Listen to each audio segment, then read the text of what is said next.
उत्तर Korea पूर्वी Asia में Korea प्रायद्वीप के उत्तर में बसे हुए इस देश का नाम सुनते ही एक ही शख्सियत का नाम सबसे पहले जहन में आता है, किम जोंग उन, जिन्हें दुनिया तानाशाह किम जोंग उन के तौर पर भी जानती है। नॉर्थ कोरिया के सुप्रीम लीडर किम को सन की भी माना जाता है। इसके पीछे की वजह नॉर्थ कोरिया द्वारा दागी गई मिसाइल्स और तमाम अजीबोगरीब नीतियां हैं।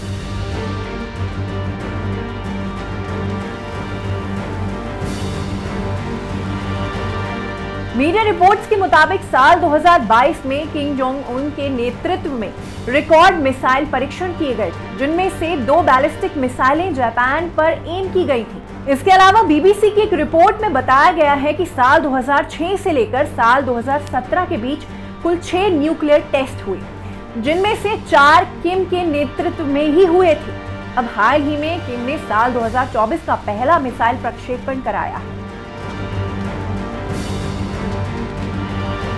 जापान और दक्षिण कोरिया के मुताबिक देश के पूर्वी तट से कुछ दूरी पर उत्तर कोरिया ने मिसाइल दागी है। साल 2023 के अंत में अपनी पार्टी के साथ एक बैठक में किम ने देश में परमाणु हथियारों का जखीरा बढ़ाने के साथ साथ स्पाई सैटेलाइट्स लॉन्च करने के अपने प्लान के बारे में बताया था। तानाशाह किम अपने फैसलों और हरकतों की वजह से चर्चा का विषय बने रहते हैं। 15 दिसंबर को उन्होंने दक्षिण कोरिया को एक अलग देश के रूप में बदलने के लिए एक कॉन्स्टिट्यूशनल अमेंडमेंट यानी संवैधानिक संशोधन का आह्वान कर दिया है।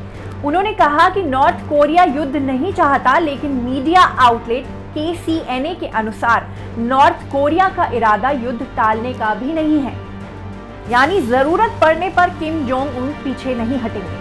बता दें कि न्यूज एजेंसी रॉयटर्स की एक रिपोर्ट के अनुसार उत्तर कोरिया की रबर स्टैम्प संसद यानी सुप्रीम पीपल्स असेंबली में एक भाषण के दौरान किम ने कहा कि ये उनका अंतिम निष्कर्ष यही है कि दक्षिण कोरिया के साथ एकीकरण अब बिल्कुल संभव नहीं है। रिपोर्ट में KCNA का कहना है कि एकीकरण और इंटर कोरियन टूरिज्म से जुड़े 3 ऑर्गेनाइजेशन बंद हो जाएंगे।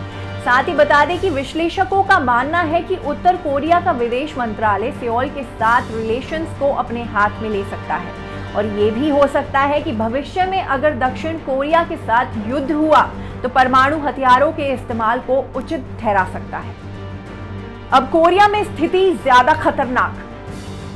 रिपोर्ट की माने तो हाल ही में अमेरिका स्थित 38 नॉर्थ परियोजना के लिए एक रिपोर्ट में स्टेट डिपार्टमेंट के पूर्व अधिकारी रॉबर्ट कार्लिन और परमाणु वैज्ञानिक सिगफ्राइड हैकर का मानना है कि जून 1950 की शुरुआत के बाद से अब कोरियाई प्रायद्वीप पर स्थिति ज्यादा खतरनाक है।